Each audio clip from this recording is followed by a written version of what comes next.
Ok. Que Dieu vous bénisse. Nous sommes sur le troisième.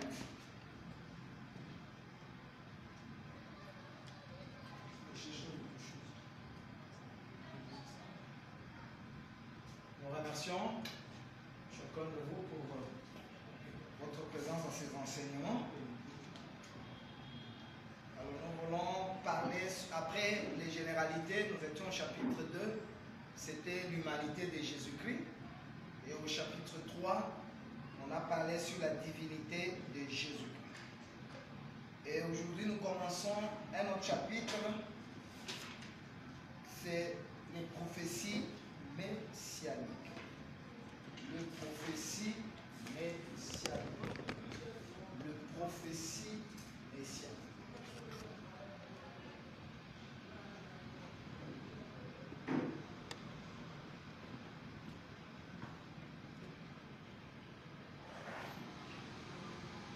Le prophétie messianique, c'est une très très belle leçon qui va nous permettre de voir si dans ce que nous avons cru, nous sommes dans le véritable ou nous sommes dans l'erreur.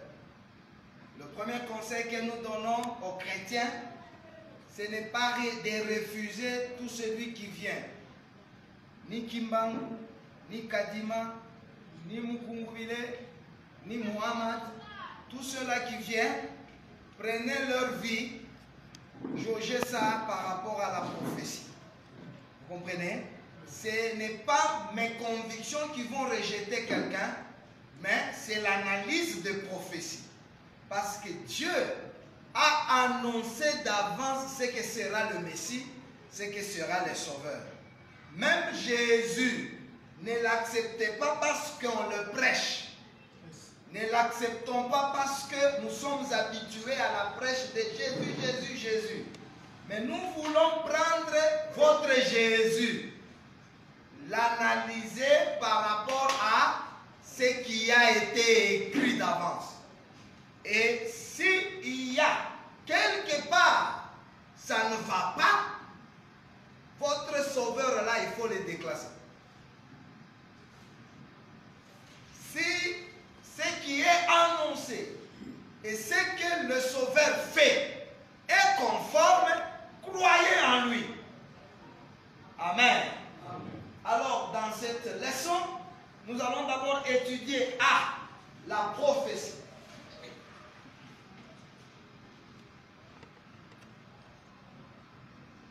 La prophétie.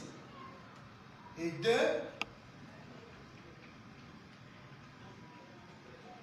messianique.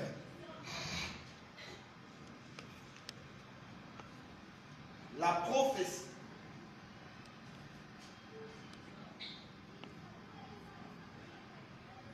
Amen. Amen. Ça va nous permettre de regarder celui qui est le sauveur de l'humanité. Il va faire quoi ça? Comment il va faire ça? Comment il va faire ça? Votre Dieu avait annoncé, avait dit des choses sur celui qui devait venir. Et nous allons voir que c'est très important que vous soyez des croyants. Un croyant, c'est quelqu'un qui accepte que ce que Dieu a annoncé, c'est ce que je vois. Amen. Amen. Ce que Dieu a annoncé, c'est ce que je vis. C'est ce que je vis. Et vous verrez que votre foi sera fondée sur la parole de Dieu.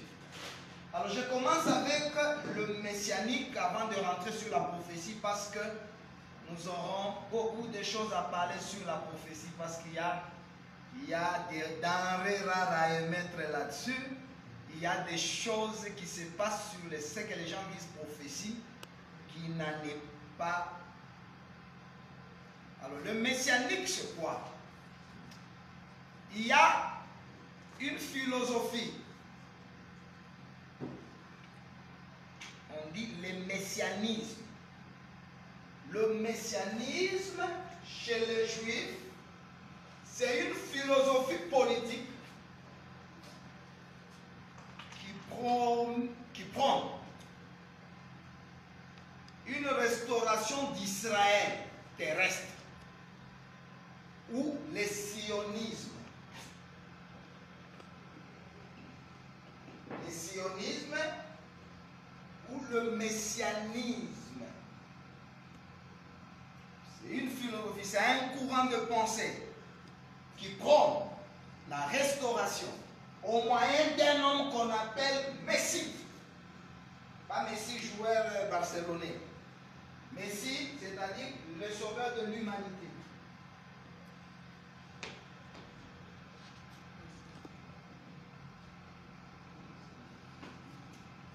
Je me fais comprendre? Donc, le sauveur de l'humanité, c'est courant philosophique ou politique qui prône une restauration d'Israël, qui prône un rétablissement du royaume d'Israël. Il y a ceux qui pensent de cela comme messianisme ou sionisme. Avec Hetzel, quelqu'un comme ça, Hetzel, un juif qui pensait que... Mais ici, nous, messianiques, c'est le prophétie qui concerne Christ. Parce que dans Jean chapitre 1, on nous dit, nous avons trouvé le Messie, celui qu'on appelle, nous avons trouvé le Christ, celui qu'on appelle le Messie. Ici, d'abord, Messie, ce n'est pas Jésus que nous avons. Mais Messie, c'est celui que le prophète avait annoncé. Parce que je ne sais pas si je me fais comprendre. Donc, c'est lui que le prophète a annoncé. Le prophète a annoncé quelqu'un qui viendrait, quelqu'un qui ferait, quelqu'un qui rachèterait l'humanité. Alors, ce personnage-là, nous allons l'étudier. Où est-ce qu'il sera né? Qu'est-ce qu'il fera? Et prendre maintenant tous les autres. Parce que nous devons prendre plusieurs verges, le mettre sur le propitiatoire. La verge qui va repousser, c'est celui-là que Dieu a choisi. Donc nous voulons aussi prendre tous vos prophètes, tous vos bishops, le mettre devant la prophétie, et la prophétie sera conforme à celui que Dieu a choisi. Donc dans la parole de Dieu, le messianisme ou messianique, ce sont les prophéties qui concernent celui que Dieu a annoncé. Est-ce que c'est notre Jésus, ou c'est Muhammad, ou c'est Kimbangu, ou c'est Joseph Smith, ou même c'est moi? Ne me refusez pas. Prenez-moi, mettez-moi à l'analyse de l'évangile. L'or ne peut pas craindre l'acide ou le feu. Le véritable or, c'est au moyen du feu qu'il devient véritable or. C'est au moyen de ce que Dieu a dit que le Messie, on va dire que c'est celui-là. Et si c'est celui-là, croyez fortement en lui, parce que votre foi ne sera jamais vaine. Amen. Amen. Amen. Amen. Alors, deuxième point, prophétie.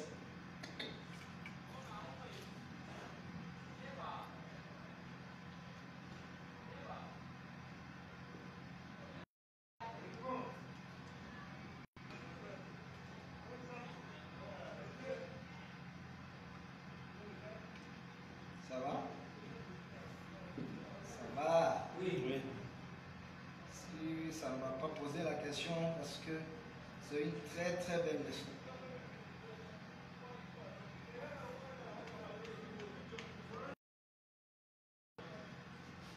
De manière littérale, une prophétie, c'est parler de la part.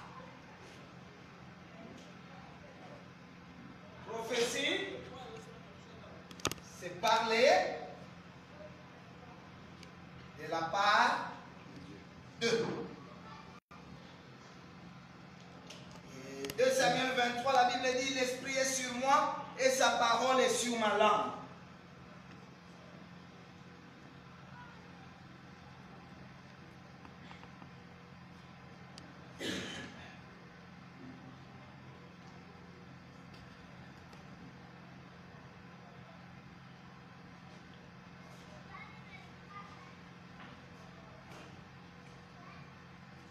Ésaïe 41, le verset 28.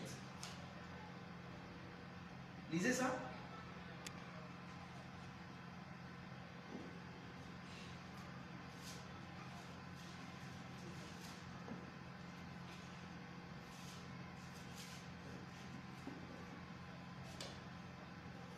Je regarde, il n'y a personne parmi eux qui prophétise et qui puisse répondre si je l'interroge.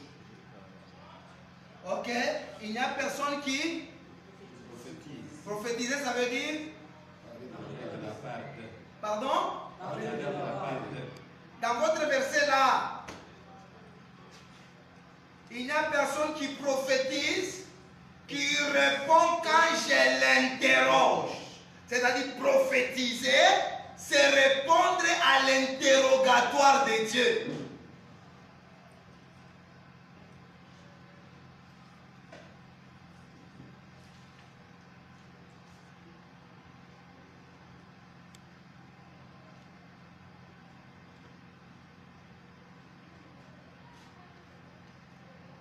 Ça va?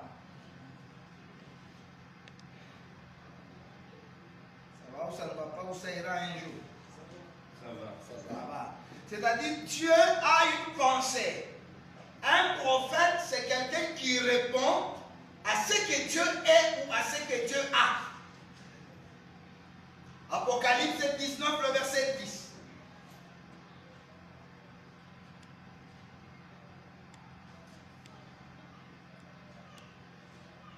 1 Corinthiens 13, le verset 2.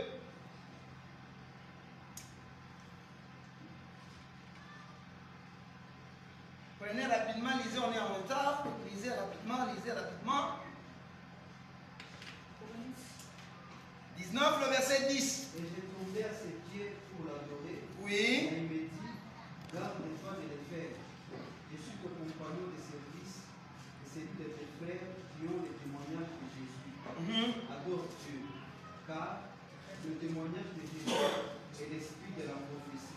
L'esprit de la prophétie, ici, je ne parle pas de prophétie parce que prophétie peut concerner Dieu qui connaît l'homme.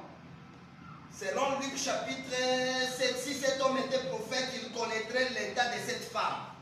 Donc la prophétie a une branche qui concerne l'homme, a une branche qui concerne les nations et a une branche qui concerne le Messie. Je ne sais pas si je me fais comprendre. Maintenant, prophétie, on peut prédire sur quelqu'un, tu seras roi. Et là, nous devons faire attention. Dans la branche prophétie qui concerne l'homme, nous avons 3 types de prophéties, même 4. Premier type, la Bible parle des bonnes aventures. Deutéronome chapitre 18, le verset 11. Deutéronome chapitre 18, le verset 11. Bonnes aventures, ce sont des ensembles de paroles qui plaisent, agréables. Mon frère, mets-toi debout. Je suis en train de te voir avec un. Mets-toi debout. Toi, je te vois grand, grand, grand. Et aujourd'hui, on a la plupart des prophètes. C'est ça. Bonnes aventures. Annoncer les choses agréables aux gens. On peut prophétiser même toute l'église. On annonce les choses agréables aux hommes. Toi là, je te vois. Je te vois. L'avion, ça deviendra comme un vélo pour toi. On ne refuse pas.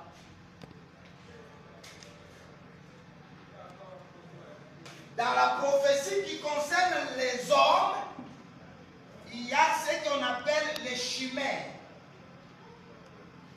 Ésaïe chapitre 30, je pense 10 à 11. Ne nous prophétise pas la vérité. Dites-nous des chimères. Chimère veut dire on vous annonce des choses grandement grandes qui ne s'accompliront jamais.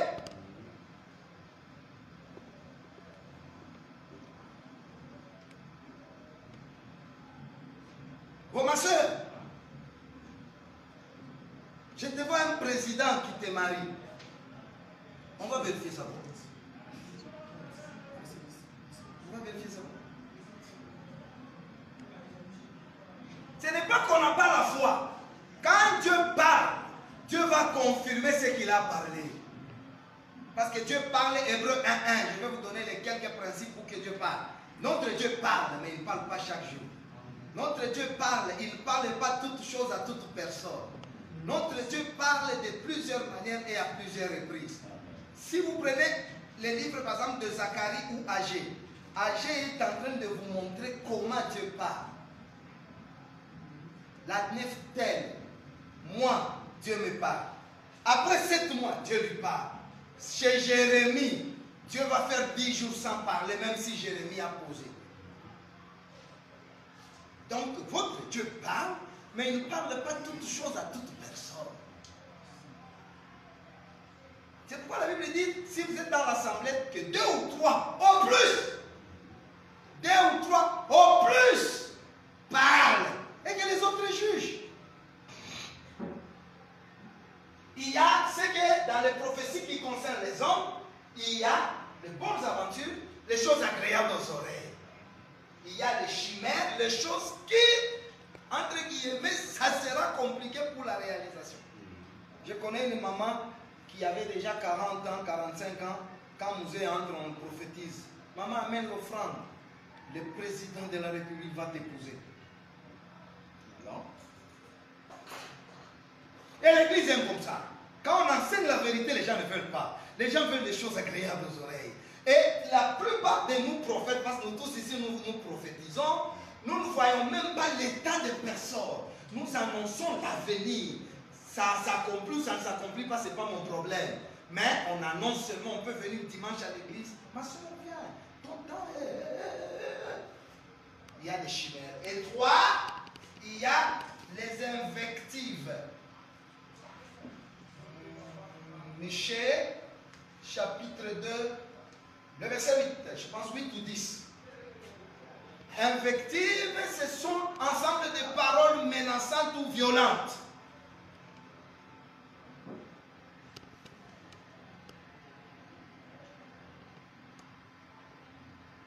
Le verset de Chimère. 2. Chimère, j'avais donné, non?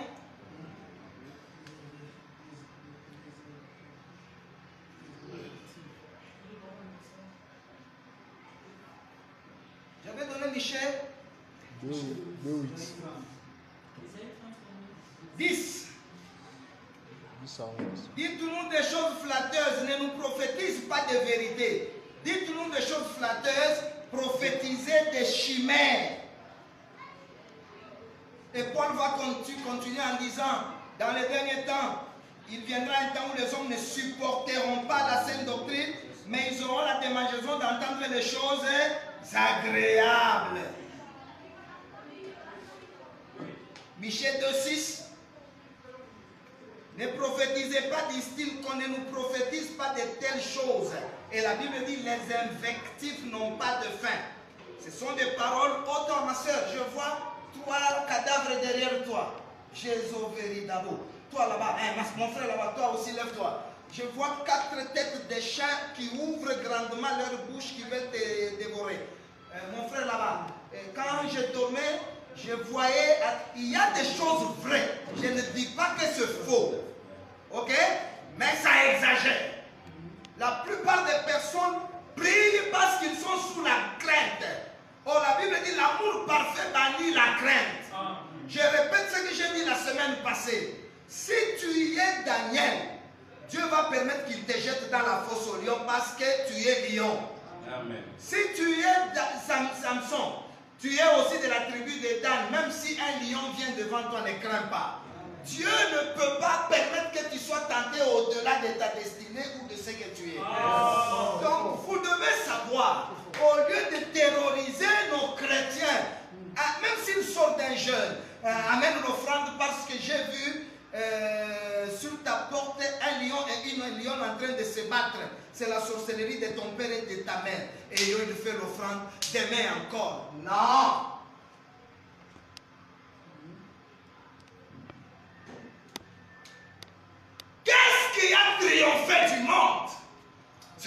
foi. Votre foi, même s'il y a des combats, votre foi va vous amener dans la victoire. Amen. Encore amen très fort. Amen. Donc il y a les invectives, les choses qui menacent. Oh, je viens lion, je viens serpent qui te pique. Je vois dans ton ventre, on a mis 3 couteaux. C'est toujours ça. Les prophètes ne voient que ça. C'est ce que Michée 3,5 nous lisons la Bible dit.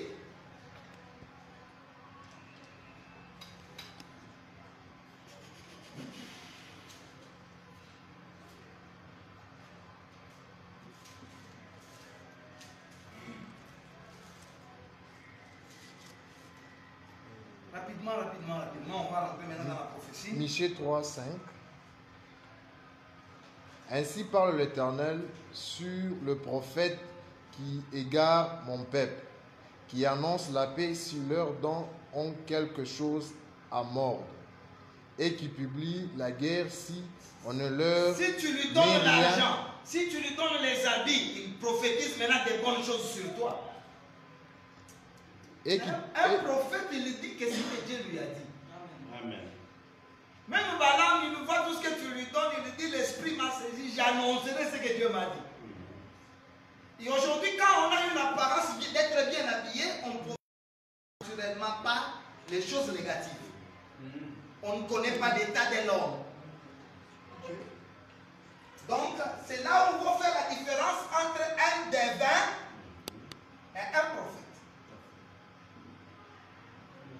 La divination est ésotérique. C'est-à-dire, même s'il est dans l'église, vous verrez les pratiques plus ou moins suspectes.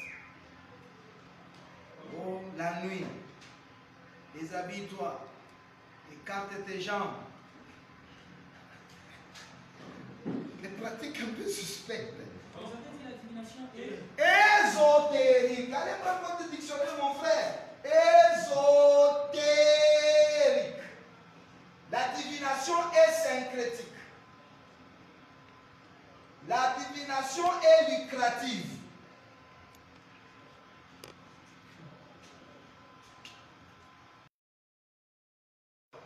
Vous voyez comme si c'est la couture. Vous voyez des choses là. Plus ou moins, oh, c'est les prophétiques. Ce n'est pas les prophétiques. Prophétique, ça ne veut pas dire faire tout ce qui te passe par la tête. Prophétique, c'est un adjectif qui veut seulement te dire qu'il est lié à la prophétie. La parole prophétique, c'est non pas dire oh, la prophétie, c'est prendre l'eau. Comme j'ai vu une vidéo, le prophète est en train de tirer la langue à une sœur pour la délivrance. Ça, c'est quoi? Ça, c'est la divination.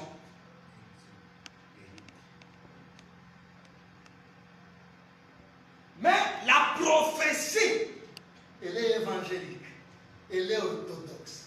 On enseigne en public, on n'a pas honte des choses qu'on enseigne.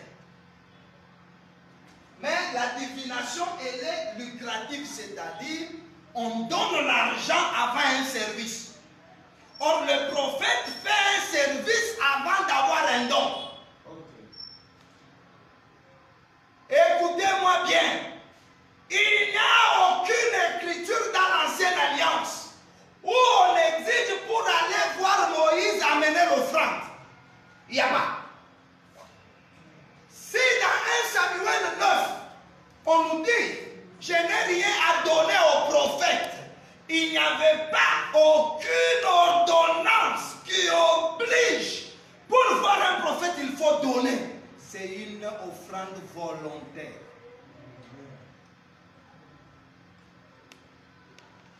Ok? Ok? C'est pourquoi j'ai dit que la divination, c'est ésotérique, c'est syncrétique, c'est-à-dire mélange. On a ça pour coutume.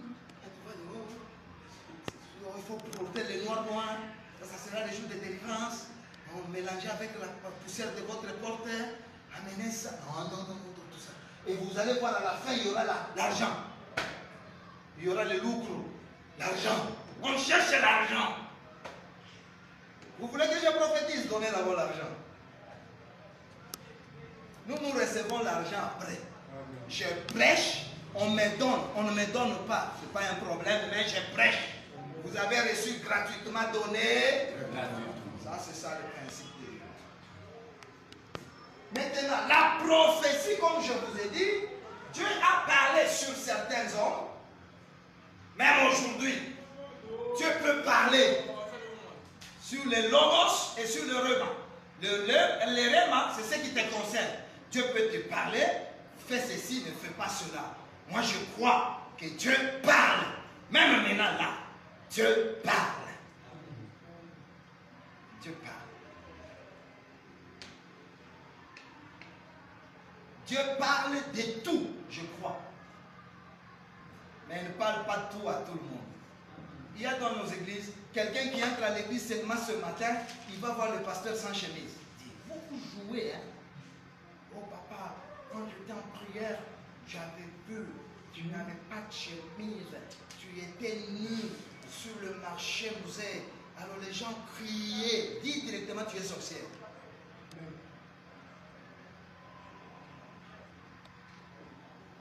Même quand David était tombé, Dieu n'a pas dit à tout le monde. Dieu a dit à Nathan.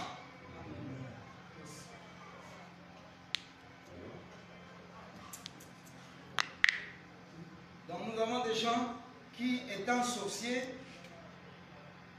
et vous avez un autre signe d'un prophète sorcier, seulement les mauvaises choses vont venir. Quand il vous dit, je vois l'accident, ça arrive. Quand il dit, je vois la bénédiction, ça n'arrive pas. C'est eux-mêmes qui font ces choses.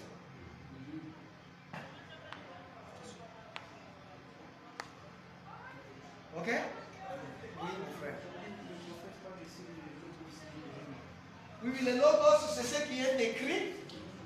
Le rema, c'est ce que, par exemple, tu cherches un mari, une femme. Tu demandes, Dieu, parle-moi. Ça, c'est le rema. C'est la parole, mais qui résout un problème. Comprenez? Moi, je peux. Dieu dit, allez partout dans le monde évangéliser. C'est le logos. Mais Dieu peut me dire, Bukama, c'est le rema. Donc le rema, c'est Dieu qui me donne une orientation sur ce que je fais. Et il y a aussi quelque chose qui commence à exagérer, c'est le type de prophètes qui disent même les sous-vêtements. Je ne sais pas. La couleur du sous-vêtement. La couleur du sous-vêtement. Comme un prophète avait dit, je m'excuse.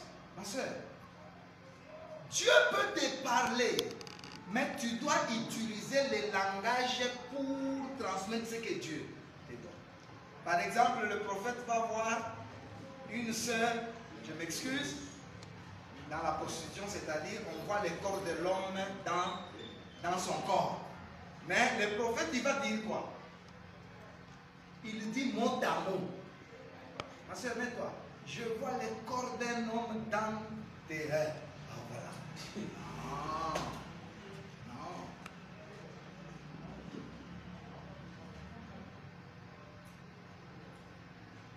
L'église est envahie par les devins et que Dieu nous aide. Vous qui avez les dons de prophétie,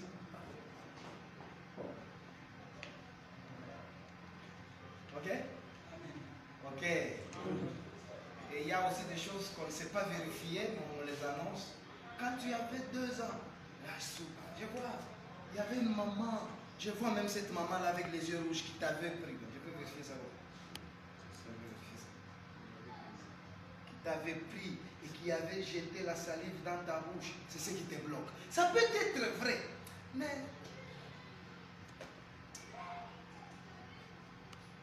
il y a un Dieu qui a dit à Abraham, je suis ton bouclier, ta récompense sera totale. Vous qui croyez en Dieu, Dieu a effacé votre passé.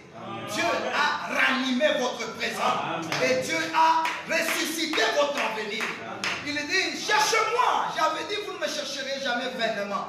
Quand vous croyez en Dieu, Dieu va faire des choses dans votre vie.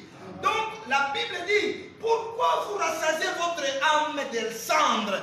Au lieu de manger ce qui est en haut de l'autel, vous mangez ce qui est en bas. La nourriture de l'âme, c'est Jésus-Christ. Lorsque vous connaîtrez Jésus, vous serez semblable à lui. Amen. Je vous informe, les combats, il y en aura jusqu'à la fin de notre vie. Ok? Donc quand vous voyez un devin, il va vous dire des choses très compliquées. Couche avec ton mari, amène les liquides là. Tu m'amènes les liquides là. On va faire quoi avec les liquides de ton mari? On va faire ça avec quoi? On va faire quoi? On va faire ça avec quoi? On va faire quoi? Vous voyez déjà? Et l'église aime des gens comme ça. Va faire ton bain intime, amène-moi cette eau-là. On va consacrer toute ta vie. On va... Vous sentez que c'est normal ça? On demande des choses. Hein? C'est ce que... Même Élisée, les serviteurs de Naaman, ici les prophètes avaient demandé des choses difficiles. Ils te demandent des choses faciles. Non, Paul ne demande pas des choses difficiles. Avant de coucher avec ton mari, appelle-moi moi le prophète. Je vais te connecter au ciel. Pour moi, je ne suis pas prophète.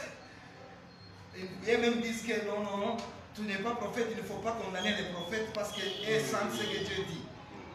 Je vous concède ça, mais un prophète doit être orthodoxe, conforme à la vérité, conforme à la droiture. Il fait des choses. Jésus dit, j'ai enseigné publiquement.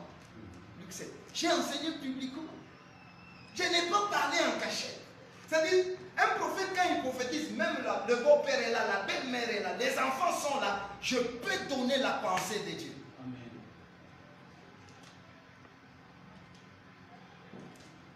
Quand Dieu parle, Hébreu 1.1, il va parler de plusieurs manières et à plusieurs reprises. Dieu ne peut pas venir seulement et te dire, tu deviens pasteur. Et il dit, si tu ne vas pas, il va te tuer. Il y a des choses compliquées pour Dieu. Les gens qui sont à la montagne, peut-être Dieu leur parle. Je ne suis pas incrédule, mais l'esprit de prophète doit être soumis au prophète. Ce que tu enseignes doit être dans la même lignée, dans la même règle avec ceux qui nous ont précédés. On ne peut pas annoncer des choses sur le mariage contraire. On ne peut pas annoncer sur ceci contraire. On ne peut pas enseigner contraire en disant que ça, c'est ce que j'appelle les charismaticons.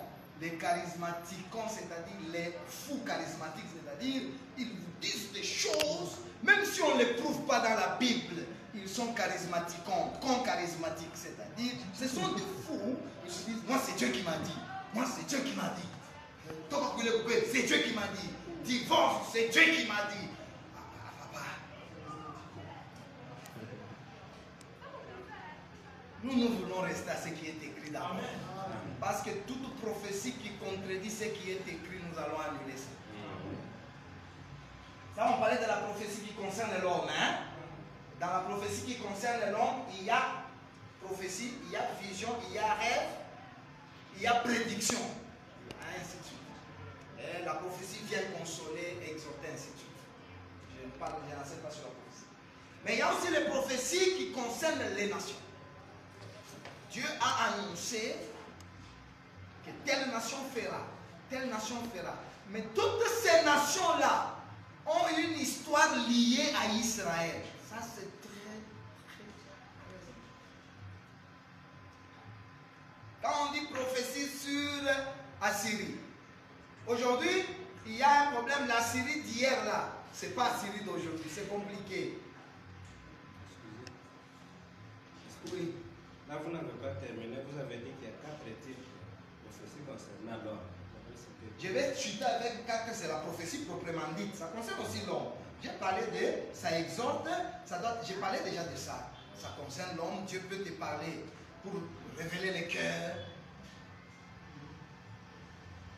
révéler ce qui, le chemin. 1 Samuel 9, un prophète qui nous annonce, qui nous indiquera le chemin. On peut chercher un prophète pour me montrer à quel point il y a un problème dans ma vie. Il peut te montrer. Il peut connaître mon état. Moi j'aime les prophéties d'indication. C'est-à-dire fais ceci pour faire arriver là. Et non seulement me dire tu seras grand. Dieu me dit que tu seras un grand. Je sais déjà que je serai un grand. Mais dites-moi ce que je dois faire pour être grand.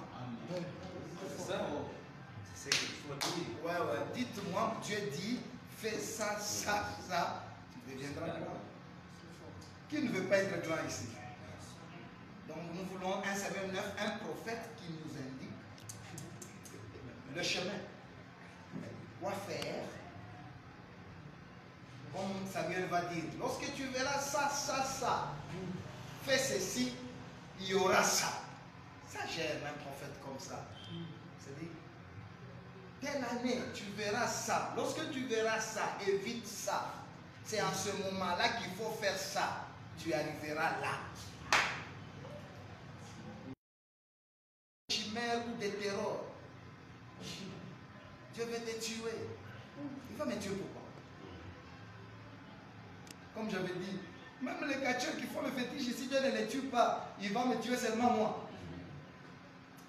Laissez l'image d'un Dieu terroriste, d'un Dieu qui tue, non. Présentons un Dieu d'amour, un Dieu qui aime, un Dieu qui, à plusieurs reprises, veut nous ramener vers le bon chemin. Parce que c'est nous qui sommes méchants. Mon enfant, quand il vole, combien de fois je protège ça? Il y a des choses, l'enfant a fait de bêtises, moi et sa mère, nous cachons ça. Nous combattons pour les ramener sur le bon chemin. Et on fait un effort, même ses soeurs ne vont pas connaître. Il dit, mon enfant est en train de voler, mais si les amis là-bas connaissent, ils vont commencer à crier sur lui. Alors combien plus fort est Dieu? Quand vous avez seulement un Dieu qui présente Mubatakoua, Dieu va te tuer toi, et vous voyez en permanence, il y a maintenant des gens qui viennent prier, pas parce qu'ils aiment Dieu, c'est parce qu'ils craignent un dégât imminent qui va arriver dans leur vie. Parce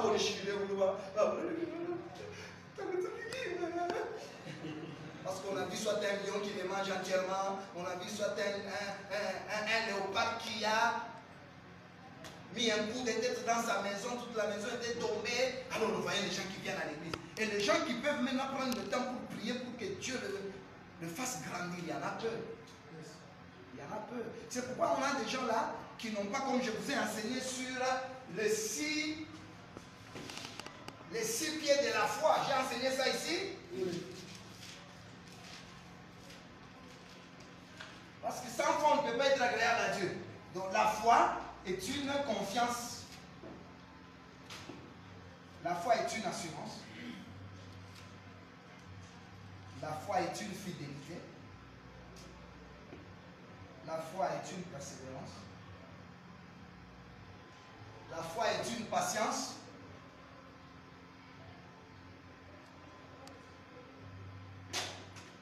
La foi, une patience. Mon Dieu, rappelle-moi. Mon Dieu, rappelle-moi. La foi est une confiance. La foi est une assurance. La foi est une fidélité. La foi est une persévérance.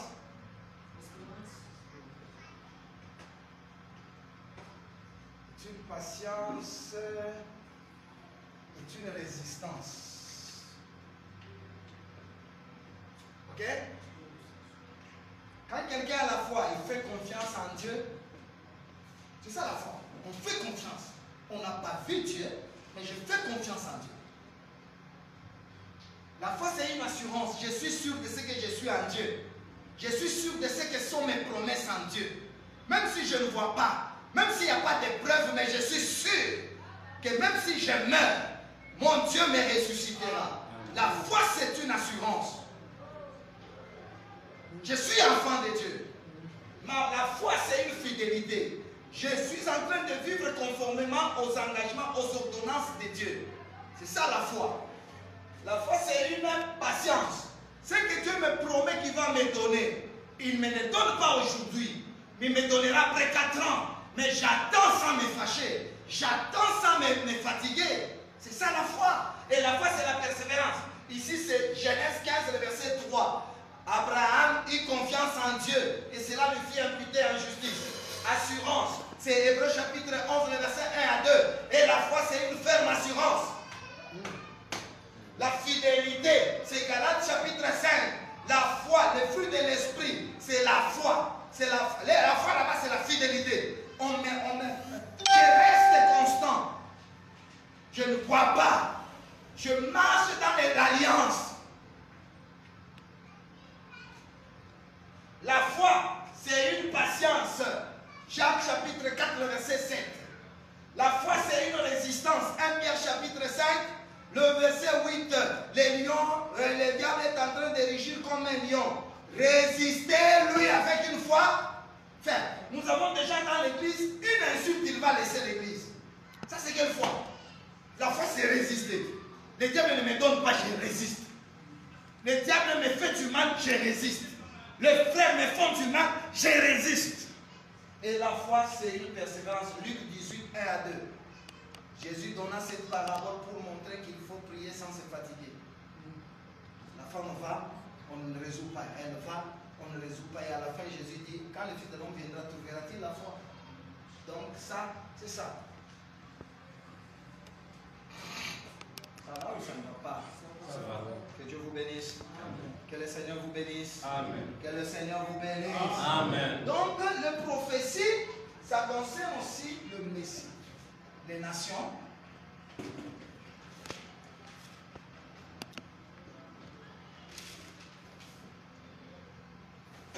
Écoute la parole, toi, pays tel. Mais dans les nations, même les quelques personnes qui ont eu une prophétie particulière, suivez-moi très bien, ils ne sont jamais allés pour leur dire c'est moi de qui on a parlé. Cyrus, Josias.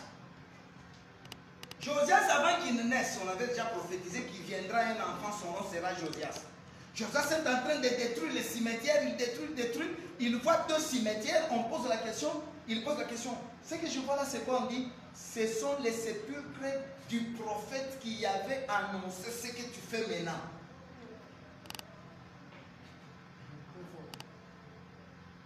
Si vous voyez quelqu'un chercher, il veut vous frayer son nom dans l'écriture, Lévitique 22. Évitez qu'on voie l'image d'une personne sur la pierre. Dans la Bible. C'est pourquoi moi j'ai défini les prophéties comme la cartographie du Messie. Une prophétie, c'est Dieu qui annonce ce qui arrivera, qui annonce ce qui arrivera avant que cela n'arrive.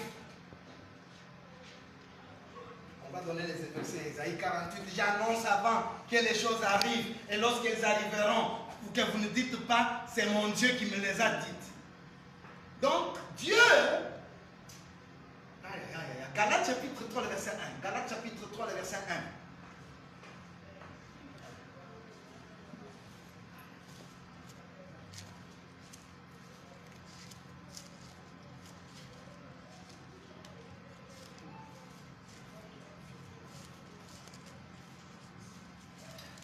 Galates chapitre 3, le verset 1.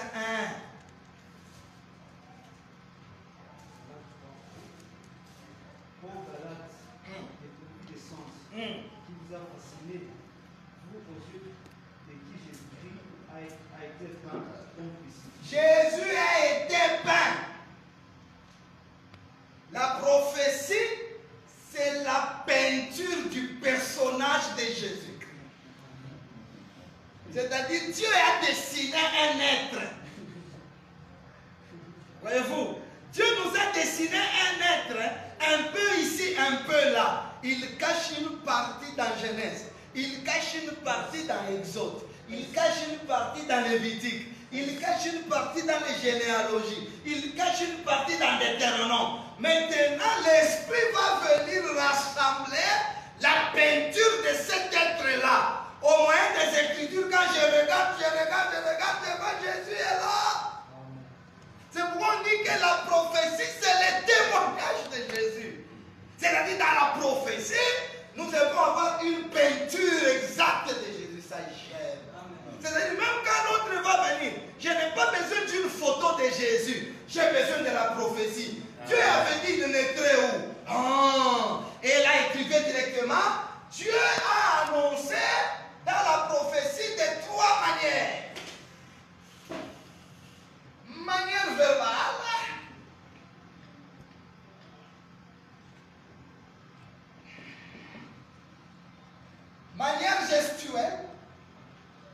Et manière événementielle. Événementiel. J'allais déjà dire une fois ici. Oui. C'est-à-dire, dans les prophéties, c'est les tableaux. C'est la carte de visite de celui qui devait venir. Quelqu'un me donne la main. Amen. C'est-à-dire, quand quelqu'un vient, il dit, c'est moi. Nous disons, ok. On nous avait dit quoi? J'ai première question. Tu as existé avant d'être? Il dit non. Ta date de naissance, 13 janvier 1971, il dit c'est pas toi. Parce que c'est lui, il doit y avoir une existence avant de venir. Parce que le prophète avait dit, il a existé avant. Le dernier prophète, c'est Jean-Baptiste, il dit, c'est lui qui va venir là. Il était avant moi. Oh, Jean était grand de 6 mois de Jésus. Alors nous allons regarder. Alors lui-même, il dit, mes amis, avant la fondation du monde, j'étais là. Et on pose des questions. Tu es né où? Il dit, oh, à Kentucky. Kentucky. Oh, à Gamba. C'est pourquoi Nicodème a dit, non, mais pas Nicodème, même les Juifs ont dit à Nicodème, mais toi tu es aussi de la Galilée. Consulte, regarde. Si c'est de la Galilée qu'il va venir, n'accepte pas les choses pour accepter. Ne soyez pas fanatiques, ne soyez pas religieux, soyez croyants. Si je dis c'est Jésus mon sauveur, je le dis Amen, Amen, Amen, parce que la prophétie l'a prouvé. Yes.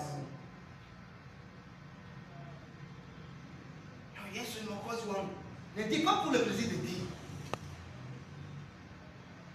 C'est-à-dire, il y a des manières verbales. Ainsi parle l'Éternel. Vous allez trouver verbal. Ou c'est pas ainsi parle. C'est un cantique. Mais on ne sont pas partagés. C'était une prophétie. C'est pourquoi il monte à Golgotha, on coupe les pieds, on vient chez Jésus, on ne peut pas couper les pieds. Ainsi, afin que s'accomplit ce qui avait été annoncé, aucun de ses os ne sera brisé.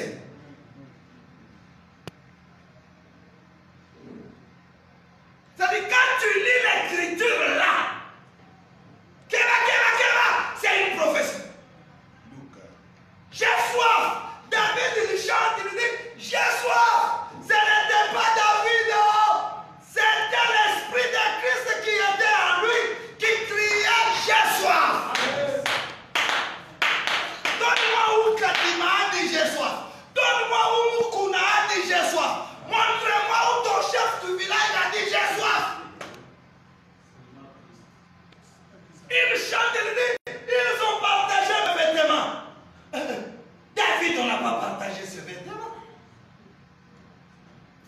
C'est là où je dis, la prophétie, c'est le langage codé de Dieu.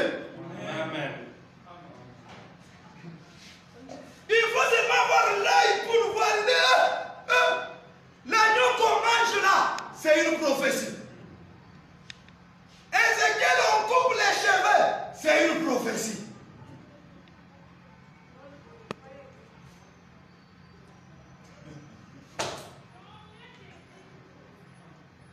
Il y a ce qui est littéral. Vous voyez vous-même que c'est ce que Dieu avait dit. Mais il y a d'autres, c'est un langage codé de Dieu. Amen. Amen. C'est spirituellement qu'on en juge. À l'école, on ne va pas trouver ça. C'est l'œil de l'aigle qui monte et qui épille la proie.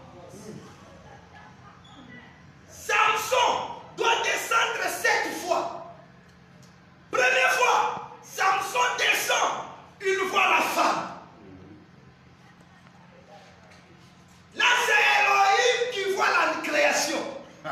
Et il dit, création comme Zorissa.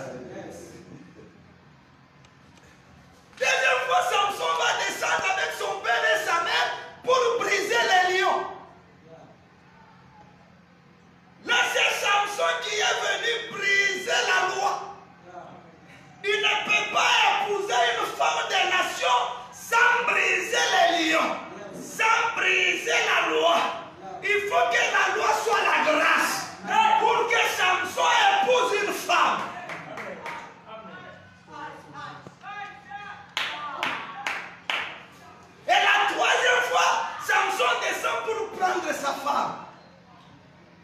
le ministère de Jésus sur la terre.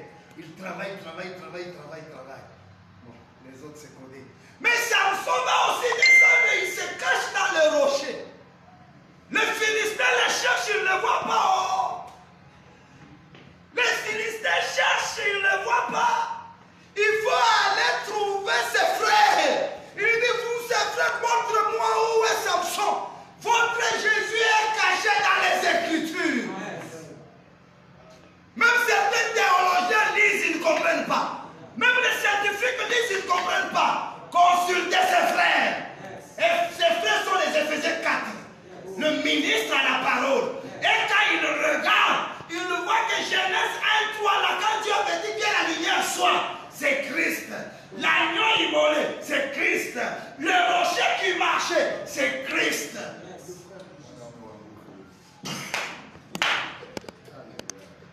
C'est pourquoi dans cette leçon, je vais vous enseigner, quand on va parler sur l'Antichrist,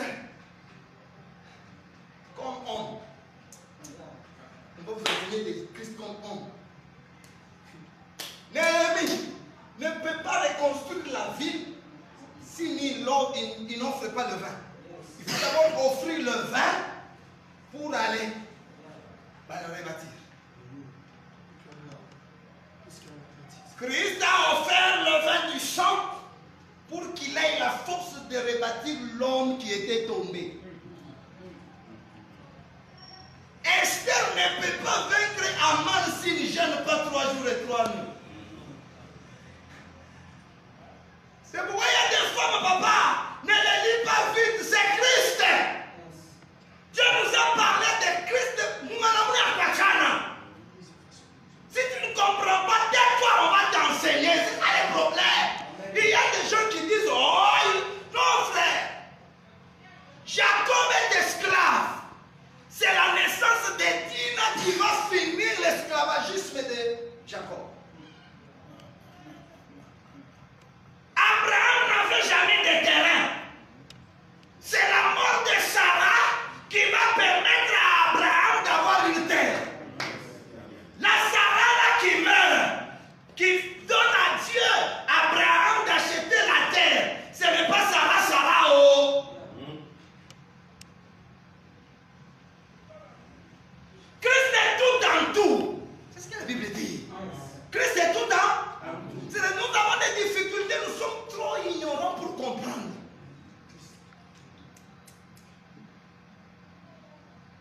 Il y a les plantes qui parlent de Jésus. Il y a les femmes qui parlent de Jésus. Il y a les hommes qui parlent de Jésus. Il y a les événements qui parlent de Jésus. C'est pourquoi celui qui maîtrise Christ, il est sauvé.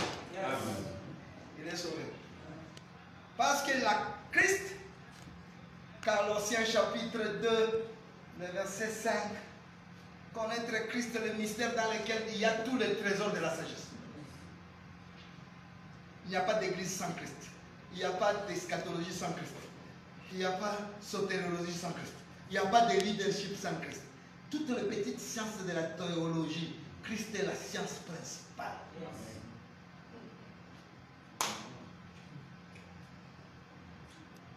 Ce n'est pas pour rien Jésus, on va le vendre au prix d'une femme.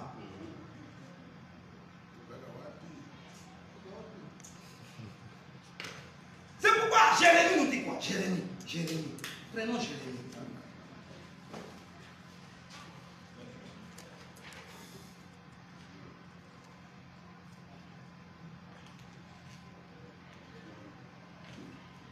Vous avez trouvé? Oui. J'en ai combien?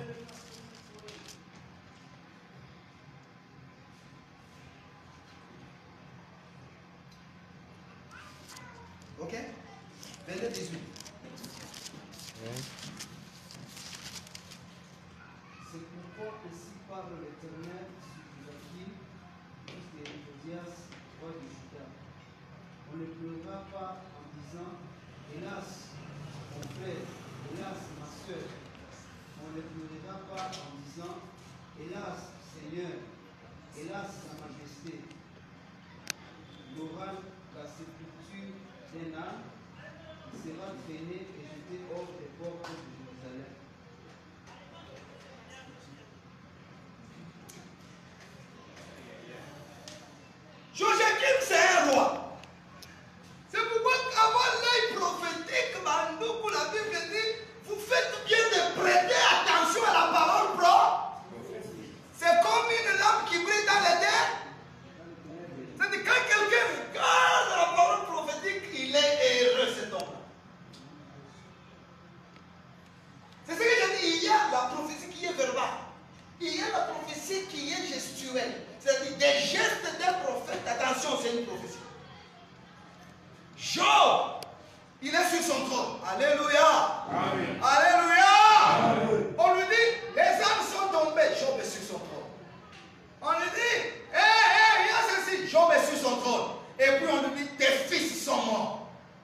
Job quitte le trône, il descend sur la terre.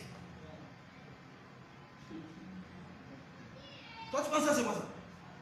C'est une prophétie. Toi, tu penses que c'est l'histoire. Ce n'est pas l'histoire, c'est une prophétie. Job déchire ses vêtements. Job enlève sa chevelure. C'est Job-là, c'est Elohim. À cause de la mort d'Adam, il a quitté le ciel pour venir sur la terre.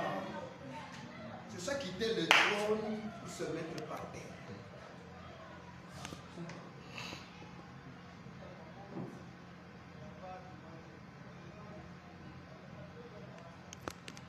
Il prend ses habits, il déchire, c'est le dépouillement, lequel était en forme de Dieu, c'est dépouillé.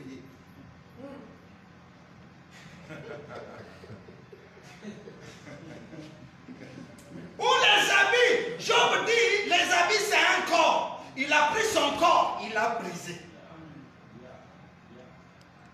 Les cheveux, c'est la gloire. Ou les cheveux, c'est un peuple. Dieu avait un premier peuple.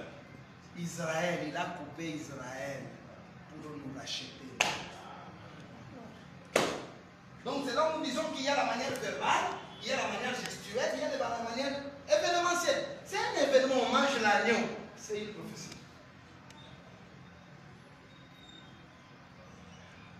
Abraham et Sarah qui descendent en Égypte. C'est pas seulement quand tu prêches, oh, à cause de la famine. C'est vrai, tu as raison, tu prêches sur terre. C'est bien que Dieu te donne, tu as 2 sur 10. Tu as bien prêché, mais tu as 2 sur 10. On ne prêche pas un homme, on prêche Christ.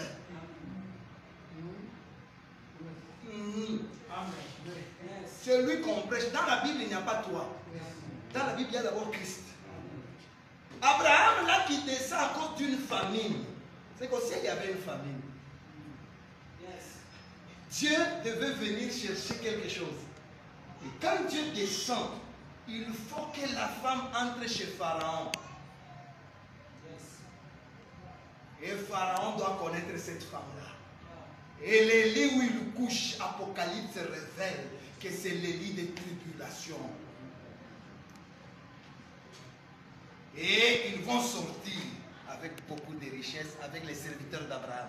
Qu'est-ce que les serviteurs de Pharaon? C'est ça le rachat. Même Jacob qui quitte chez eux pour aller chercher une femme. C'est Jésus qui quitte le ciel pour venir chercher une femme. Et après, Jacob va rentrer avec sa femme. C'est ça l'enlèvement de l'église.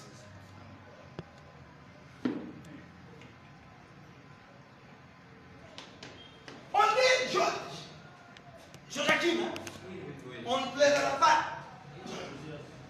Et là, mon frère, et là, ma soeur, lui-même là, il est à la fois un frère, il est à la fois une soeur, il est à la fois un seigneur, il est à la fois une majesté, il est à la fois un âne.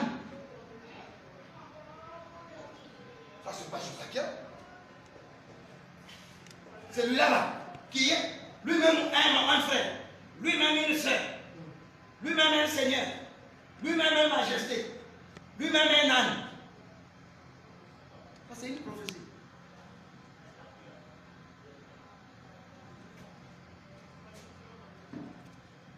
C'est un frère. 3 ans en Israël. C'est une sœur à Golgotha. Quand il devait accoucher quelqu'un. C'est un seigneur à l'église. C'est un majesté au millénium. Il avait la sépulture d'un âne parce qu'il est mort en dehors d'Israël. Israël n'avait pas besoin de lui. C'est nous, comme Samson, qui les ramassons pour tuer nos ennemis. Amen.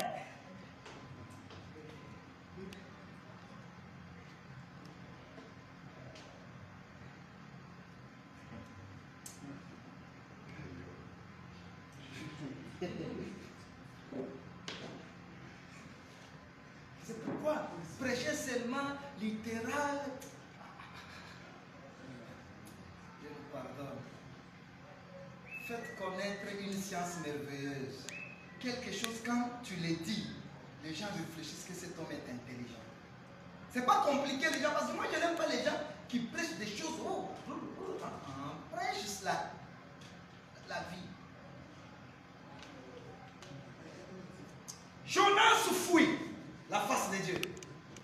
C'est Jonas-là qui fuit la face de Dieu, c'est Adam. C'est Adam qui avait fui la face. Mais le Jonas qui entre dans le bateau qui se cache, c'est Dieu dans l'ancienne alliance.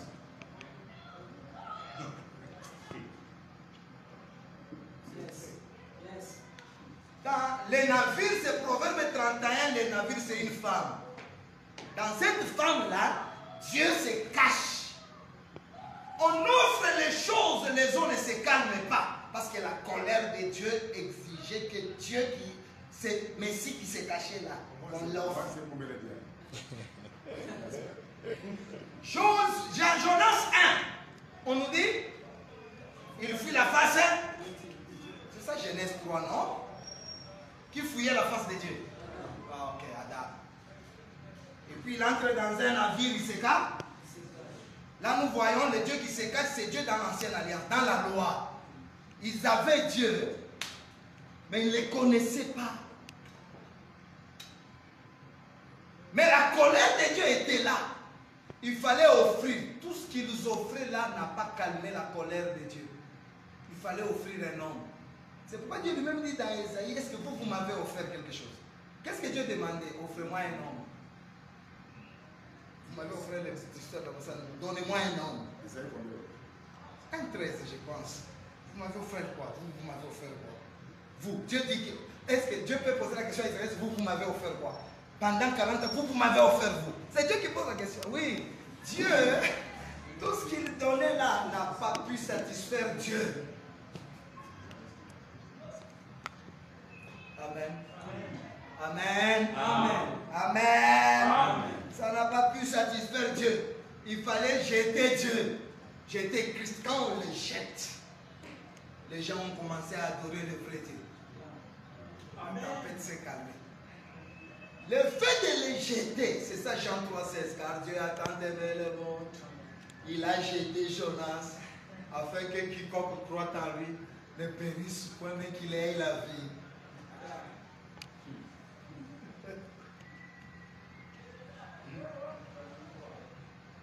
Jésus révèle seulement 3 jours de Jonas, c'est dans la mer. Mais Jonas là doit descendre combien de fois? Il va descendre jusqu'aux racines des montagnes. C'est un mystère.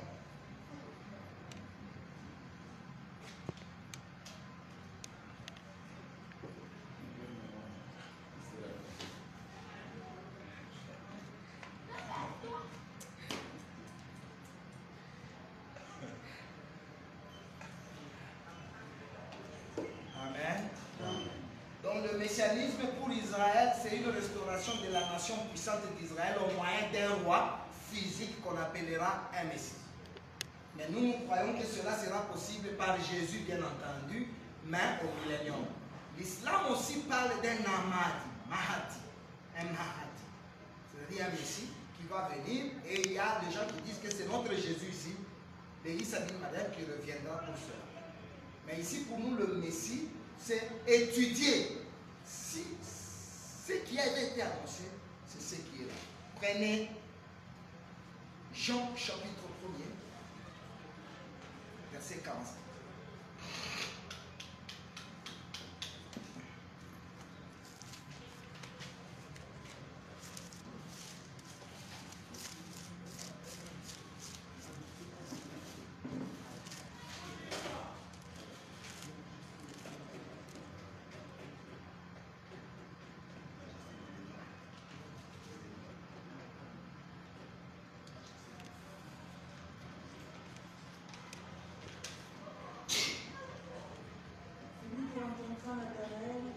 Et lui dit, nous avons trouvé celui de qui Moïse a écrit dans la loi et dont les prophètes ont parlé, Jésus de Nazareth, fils de Joseph. Nous avons trouvé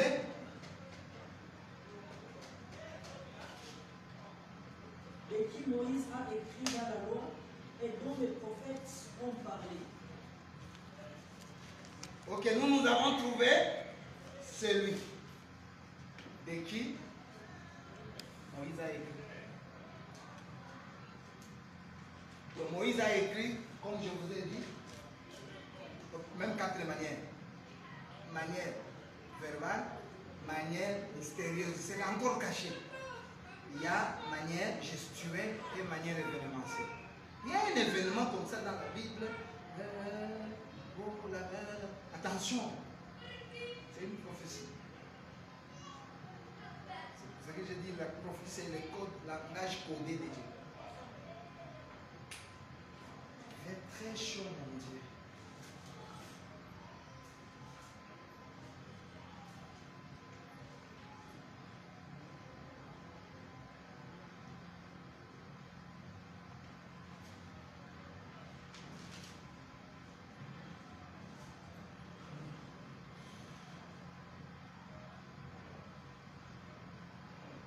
Que le Seigneur vous bénisse.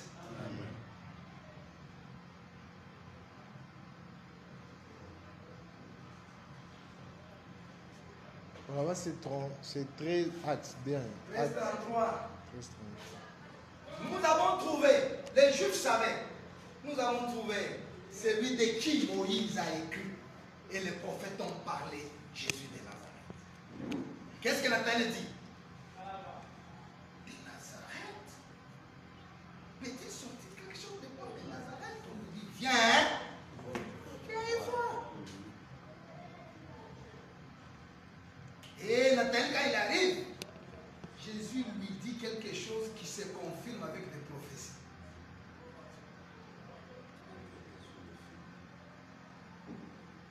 C'est pourquoi 1 Corinthiens 13, verset 2 dit, si j'ai...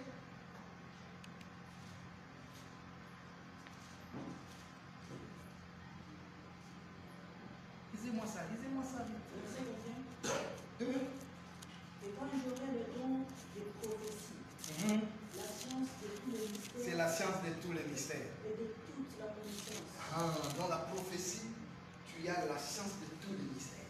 Connaître au-delà de ce que les gens voient. Papa, l'aigle, il faut qu'il monte. Il faut l'aigle monte.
Job 39.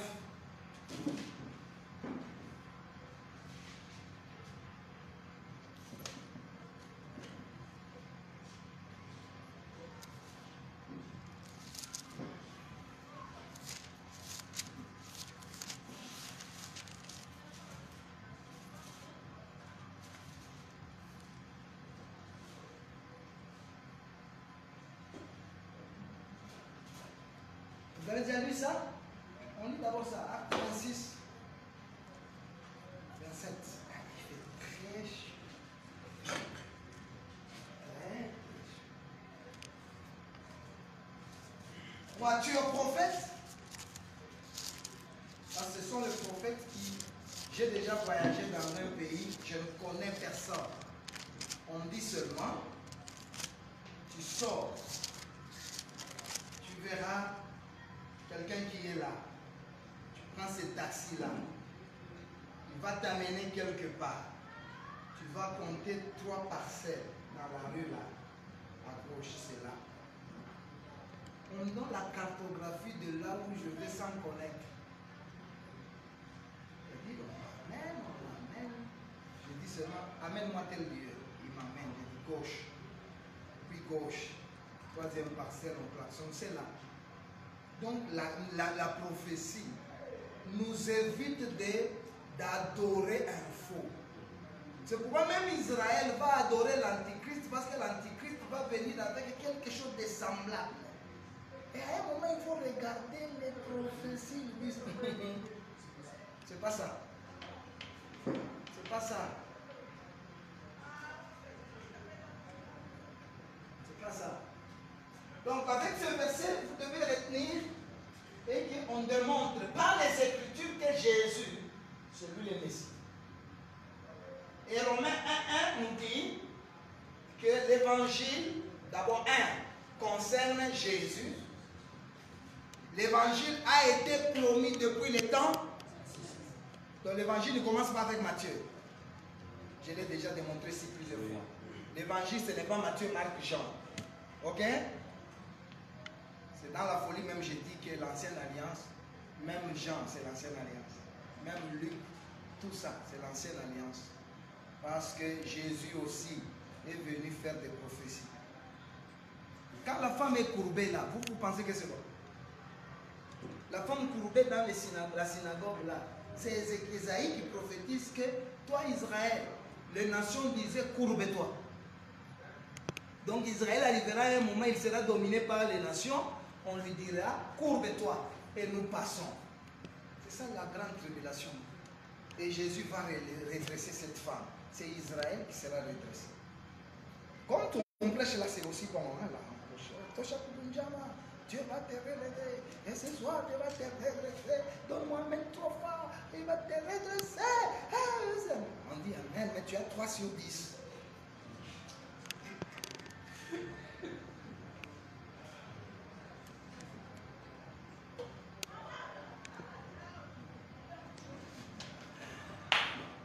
Crois-tu au prophète? Crois-tu au prophète? Roi Agrippa, je sais que tu y crois. Je sais que tu y crois. Tu veux me persuader d'être chrétien? Il n'a pas dit ça quelque part là-bas?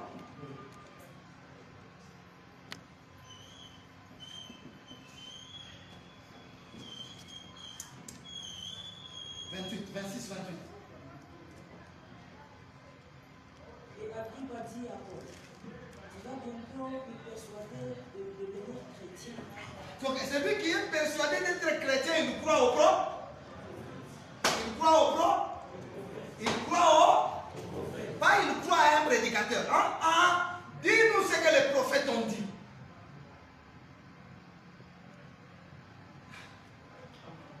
Dieu le dans le Seigneur. Le roi Nabuchodonosor a vu un rêve, il l'a oublié. Il a fait un rêve, mais il l'a oublié. Il appelle maintenant le prédicateur. Il lui dit, vous avez un travail. Le premier, mais rappelez d'abord le rêve. Deuxième travail, mais l'interpréter. Il faut d'abord rappeler. N'interprète pas, rappelle. Et j'imagine dans la salle, il y avait des bishops, il y avait des théologiens, il y avait des magiciens, il y avait des pasteurs, il y avait des apôtres. Chacun voulait dire des mensonges. Et on nous dit que non. Dans l'esprit de Dieu, personne ne peut faire ça. C'est difficile de rappeler d'abord les rêves et de l'interpréter. Et ils ont dit non, le roi, dis-nous seulement les rêves, nous allons l'interpréter. Il dit, vous allez me tromper. Il faut rentrer chez celui qui a donné les rêves. C'est lui qui va te donner les rêves. Le ministère, il faut rentrer chez Dieu. Et j'imagine que Nabuchodonosor était là. Daniel passe, prédicateur de l'évangile, prédicateur de mystères cachés. Il lui dit, oh roi, dans ton rêve, tu voyais une statue. Le roi dit, Amen. Les autres ne peuvent pas dire Amen, ils n'étaient pas dans l'éternité, dans les rêves. Le rêve, c'est l'éternité. Dieu avait déjà écrit la parole de Dieu dans votre cœur depuis l'éternité. Ah ouais. Et nous sommes venus dans ce monde, on a oublié. Maintenant, il faut qu'il y ait quelqu'un qui te rappelle. C'est pourquoi l'apôtre Pierre dit, nous vous rappelons ces choses, frère. Quand on prêche les choses du royaume, c'est lui qui était dans l'éternité. Il sent au-dedans de lui un feu. Il sent au-dedans de lui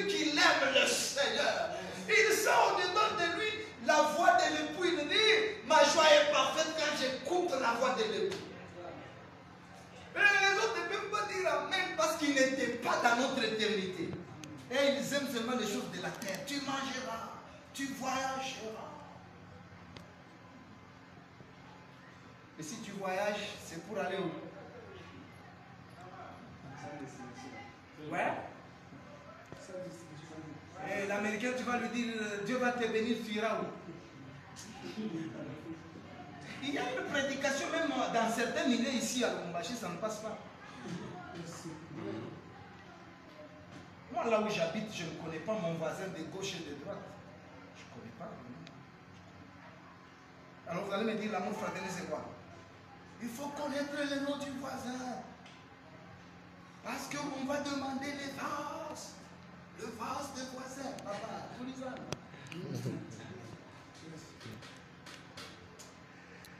C'est Israël en sortant de l'Égypte qui devait demander le vase des Égyptiens.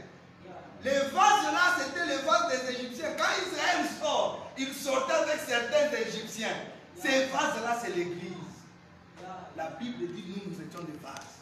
C'est-à-dire quand Israël sortait, la Bible dit il devait demander les vases. C'est pourquoi il y avait une petite bouteille, une seule petite bouteille qui avait l'huile. La petite bouteille ne devait pas donner l'huile si on ne l'élève pas. Parce qu'il fallait verser dans chaque vase. Pour verser dans chaque vase, il faut élever la première bouteille. La seule bouteille qui restait, c'est Jésus. C'est le seul dernier prophète qui avait lui, qui avait l'onction. Le premier mari est mort. Christ, en l'élevant, c'est ça Golgotha, quand on l'élève, on a eu l'huile dans tous les vases. C'est ça. Prêche aussi comme tu veux prêcher là. J'ai dit amen à ce que tu veux prêcher là-haut. Mais Israël ne peut pas sortir sans demander les vases des Égyptiens, papa.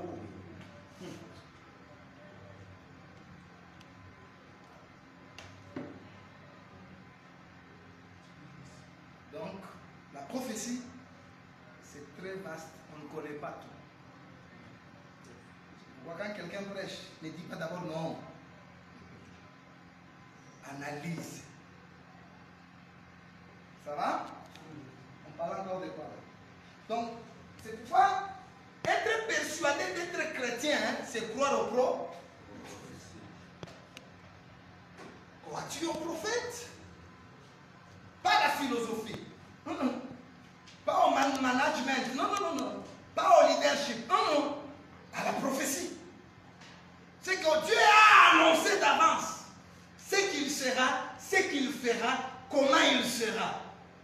Dieu vous a annoncé d'avance pour que vous ne receviez pas un faux. Amen. Tout celui qui va venir, même s'il vous fait sortir le feu, même s'il fait un miracle d'un lièvre, comme on dit, oh à la montagne, il avait ressuscité un lièvre, nous disons oui. Première question, il est né où? À Kentucky. Oh, tu es incrédule, je ne suis pas incrédule.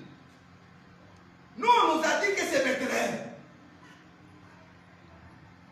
Oh, moi aussi, ma carte est là, c'est Bethléem. Prenons maintenant Michée, chapitre 5. On nous dit quoi? On termine par...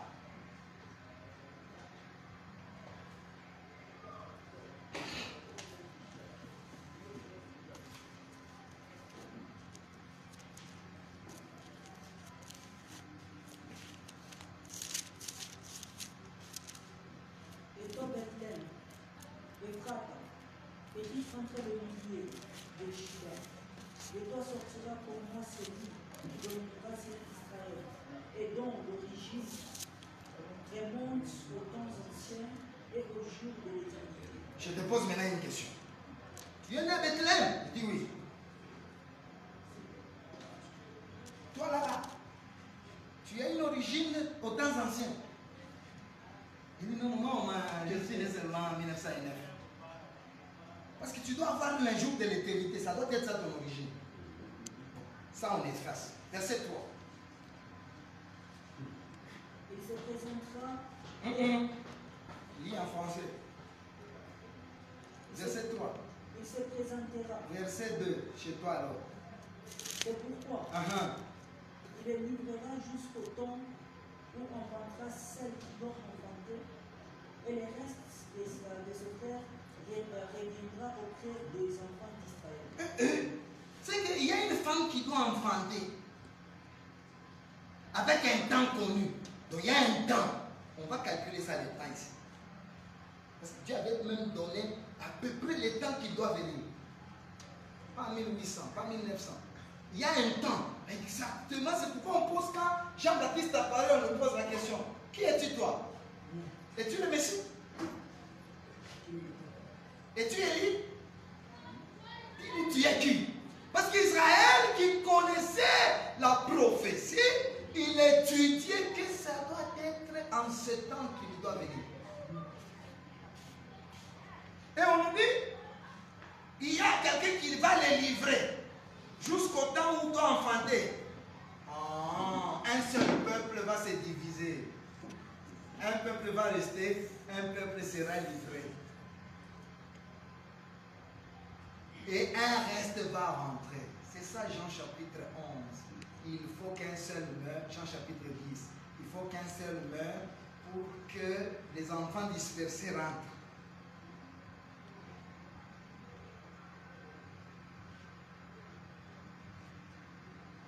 On va voir tout ça. Que le Seigneur vous bénisse. Qu'est-ce qu'on a dit cet après-midi? Par la grâce de Dieu, nous avons commencé ce que nous appelons la prophétie messianique. Et on parle un messianisme, c'est quoi? Par rapport à Israël, c'est quoi? C'est cette espérance dans un état restauré d'Israël au moyen d'un homme qu'on va appeler le Messie. On appelle aussi sionisme parce que ça sera la restauration de la paix sur un territoire qu'on appelle Sion. Mais pour nous, le messianisme, nous voulons étudier qu'est-ce que Dieu a annoncé sur celui qui devait venir qu'on appelle le Messie. Et on a parlé sur la prophétie, en disant qu'il y a la prophétie, il y a trois branches. Il y a la prophétie qui concerne les hommes, les nations et le Messie. On a parlé, on a relevé quelques failles, quelques débordements dans la prophétie concernant les hommes, en parlant sur les bonnes aventures, sur les chimères et les invectives. Et on a parlé de la véritable prophétie. Et on a fait la démarcation entre la divination et la prophétie. Donc le prophète vient avec la parole de Dieu. C'est dans 2 Samuel 23, le verset 2. L'Esprit est sur moi, la parole est sur ma langue. Jean chapitre 3, le verset 27. C'est lui que Dieu a envoyé, il a la parole de Dieu. Comprenez? Donc un prophète, il vient d'abord avec la parole. Parce qu'il y a les Mikalaï qui nous trompent. Et lorsqu'ils viendront, vous verrez, ils ne viennent pas avec la parole, ils ne viennent pas avec les œuvres. Parce que Matthieu chapitre 7 dit, ils viendront en vêtements de brebis, mais vous le reconnaîtrez à leurs fruits. Donc vous allez voir quelqu'un, il engrosse les femmes, même s'il prophétise véritablement, vous allez déjà voir que ça c'est un devin, mais au nom de prophète. Amen. Et vous allez voir l'objectif pour lui c'est l'argent. Il mélange des trucs et l'objectif pour lui c'est les syncrétiques. Il mélange un peu de sa tribu et la parole de Dieu. Mais un prophète qui vient de Dieu, il est là pour consoler, pour enseigner la parole. Et dans la parole, il y a le prophète dont 1 Corinthiens 14 et il y a le prophète ministère, acte 16. On dit que Silas et Jude étaient aussi des prophètes. On dit Jean-Baptiste, il était prophète, mais il ne parlait pas en langue, il ne prophétisait pas littéralement. Amen. Maintenant, la prophétie existe, mais nous avons quand même donné pas tout, parce que les autres vont nous aider, pas tout. Nous disons que Dieu parle, même maintenant là, Dieu parle. Le don de prophétie n'a jamais cessé, parce que l'Église a besoin de tous les dons pour son édification. Maintenant, le problème de l'Église, c'est que tous les dons commencent à être rares. Seuls 2 dons nous commencent, même 2 dons économiques commencent à nous menacer. On parle, tout le monde parle en langue, tout le monde prophétise. Dieu m'a dit, Dieu m'a dit, Dieu m'a dit. Non. Et les seuls dons qui fait maintenant, c'est tout le monde fait tomber les gens. Et il faut ça. Non. Dans l'Église, il peut y avoir les gens qui ont la sagesse. Il y a des gens qui ont. Ce n'est pas un moindre don. Le discernement des esprits, tous ces dons, nous en avons besoin pour l'édification de l'Église. Tant que l'Église sera sur terre, tous les dons, on en aura besoin. Mais les dons de prophétie existent. ça concerne les personnes pour découvrir l'intérieur de l'homme. Ça peut être là pour donner une indication sur la vie de quelqu'un. Parce que même l'apôtre Paul dit, conformément aux prophéties qui ont été faites sur toi, fais un bon combat de la foi. Donc ça, ce n'est pas ce qui est écrit. Ce sont des choses conformes, relatives à une personne. Toi, attention, je vois dans ta vie, il y aura 3 femmes devant toi. Tire attention parce que voilà, une femme bronzée, ça sera une sorcière. Fais attention. Donc Dieu peut t'annoncer des choses pour te préserver afin de mener un très bon combat de la foi. Maintenant, il y a la prophétie qui concerne les nations. Nous avons dit qu'il y a certaines nations qui jouent un rôle dans la prophétie. Mais il faut tirer attention parce que les nations d'hier ne sont pas exactement les nations d'aujourd'hui. Parce que les Katanga d'il y a 2 ans, ce n'est pas les Katanga d'aujourd'hui. Alors si toi tu étais prophète, tu as prophété sur les Katanga, parce qu'aujourd'hui il y a 4, on appelle maintenant Grand Katanga. Donc il faut tirer attention. La Grèce d'hier, ce n'est pas la Grèce d'aujourd'hui. La Syrie d'hier, ce n'est pas la Syrie d'aujourd'hui. Même l'Égypte d'hier, ce n'est pas le Congo. Là, il faut faire attention. Oh, l'Égypte, là, c'est le Bumbashi. Attention, papa. Attention, attention. Donc, il faut éviter de dire des choses demain pour qu'on vous taxe de faux prophètes. Mais il y a des nations qui jouent un rôle. Et cessez de dire que le Congo est un pays prophétique. Cessez ça. Le Congo, c'est comme la Zambie, c'est comme Guinée, c'est comme Rwanda. C'est un pays, mais Dieu va susciter des hommes au Congo qui peuvent influencer les nations. Parce que maintenant, là, Dieu ne travaille pas avec des nations, mais il travaille avec des hommes. Ça va? C'est ça, c'est que je crois. Peut-être vous avez une autre foi. Merci pour le Congo qui sera. Comment là vous dites? Dieu n'aime pas le Congo plus que Zimbabwe. Vous avez lu ça où? Vous avez lu ça où? Oh, parce que maman, telle prophétesse avait dit là. Qu'est-ce que c'est là? Qui va prophétiser contre son pays? Tout le monde est patriote. Dieu ne voit qu'une nation, c'est Israël. Ici, il ne voit que des individus, nous tous.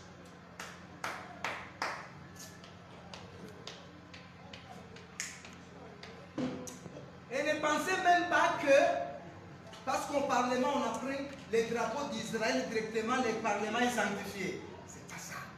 Et c'est ces bêtises-là. Travaillez.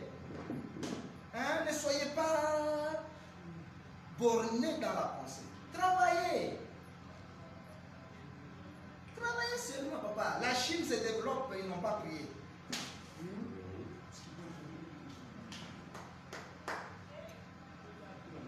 Travaillez. Bannissez la corruption. Mettez seulement la justice au-dessus. C'est tout, le pays va marcher. Oui. Laissez les justices là-bas. Oh, il faut que le Parlement ait des chrétiens. Allez là-bas pour voter les lois. Mais ceux qui sont là, ils font quoi? Le problème, ce n'est pas d'abord ça. Le problème, c'est l'homme intérieur. Soyez seulement transformés. Même si on prend la Bible, on la met au Parlement, il y aura toujours des voleurs. Et ceux qui volent ne sont pas des anciens des églises.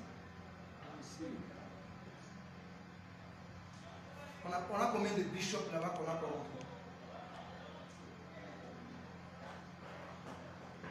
Donc le problème, Dieu veut travailler l'homme. Si l'homme est impacté, l'autre impacté, l'autre impacté, l'autre impacté, la société est impactée. Parce que l'Angleterre là, c'était le christianisme qui impacte des êtres. Et même s'il est païen, mais ça devient de valeur morale. Il y a des choses qui... Quelqu'un qui a été éduqué très bien chez eux. Par exemple, moi, je connais mon cas. Je me rappelle avoir 7 ans, ou je ne sais pas bien, 7 ou 8 ans. Il y avait une fête de Nouvel An chez nous. Un ami de papa, il était derrière. Je demande l'argent. Il ne m'a pas donné, j'ai insulté. Alors papa était dans sa chambre et là, écoute. On m'avait fouetté, je vous dis. Depuis ces jours-là, insulter quelqu'un, moi, je n'ai pas appris ça à l'église. Injure facile. Ça, ce n'est pas le Saint-Esprit qui me l'a donné. Le Saint-Esprit me l'a inculqué par mon père. Moi, ma mère, dire à quelqu'un par le nom, Norbert est venu, il va te gifler. On dit toujours papa, maman. Vous voulez terminer les coulons, mettez l'école primaire obligatoire, payez bien les enseignants, c'est tout. Ça va résoudre les problèmes d'ici 20 ans. Parce qu'on ne termine pas les problèmes à une année. La gangrène a rongé le Congo plus de 50 ans. Et quand le président dit oh, je regrette dans pas d'avoir changé les Congolais, le moyen de changer les Congolais, mettez seulement l'école primaire obligatoire. Tout celui qui a été à une très bonne école primaire, vous verrez même sa réflexion.